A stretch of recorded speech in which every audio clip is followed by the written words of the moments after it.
महाभारत के महान योद्धा पितामह भीष्म को हराना किसी के लिए भी असंभव था।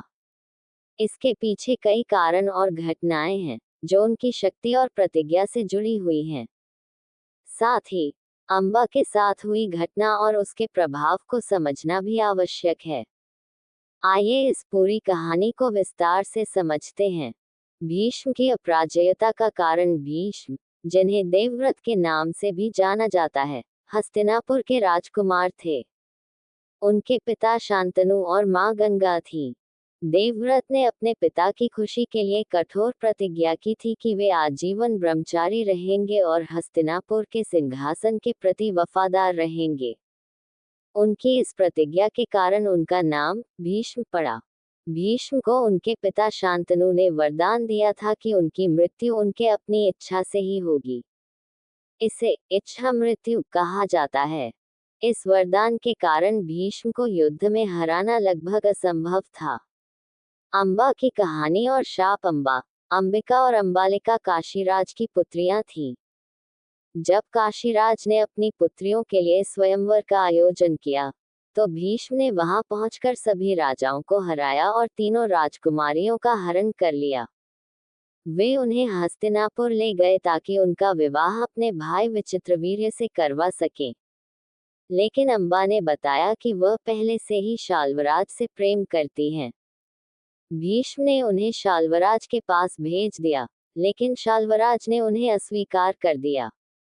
क्रोधित और अपमानित अंबा ने भीष्म को दोषी ठहराया और उनसे बदला लेने की ठान ली। अंबा ने कठोर तपस्या की और भगवान शिव से वरदान प्राप्त किया कि वह अगले जन्म में भीष्म की मृत्यु का कारण बनेंगी। अंबा ने अगले जन्म में शिखंडी के रूप में जन्म लिया।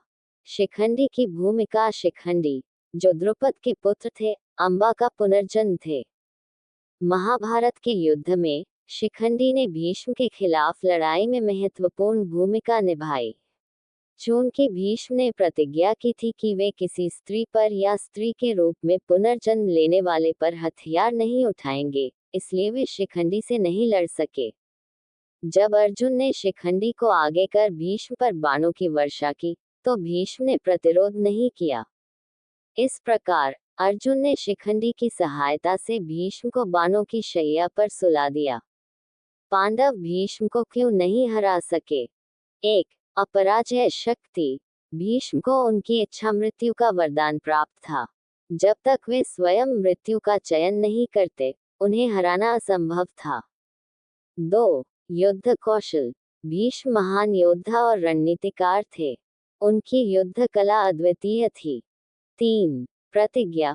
भीष्म धर्म और सत्य के प्रति वफादार थे। वे पांडवों के प्रति व्यक्तिगत द्वेष नहीं रखते थे, लेकिन कौरवों की ओर से लड़ना उनकी प्रतिज्ञा थी। 4. शिखंडी का उपयोग। पांडव जानते थे कि भीष्म को हराने के लिए शिखंडी का उपयोग करना ही एकमात्र उपाय है। निष्कर्ष, भीष्म की अपराजेयता उनके वरदान, युद्ध कौशल और नैतिकता के कारण थी। अंबा के अपमान और उनके शाप ने महाभारत के युद्ध में निर्णायक मोड़ दिया। शिखंडी के रूप में अंबा ने भीष्म की मृत्यु का कारण बनकर अपने अपमान का बदला लिया। ये घटना महाभारत के उन पहलुओं में से एक है जो हमें धर्म, प्रतिज्ञा और कर्म के जटिल संबंधों को समझने में मदद करती है। आपको मेरी ये वीडियो कैसी लगी कमेंट करके जरूर बताएं। वीडियो पसंद आए हो तो वीडियो को लाइक और शेयर करें, और अगर हमारे चैनल पर पहली बार आए हो तो चैनल को सब्सक्राइब जरूर करें।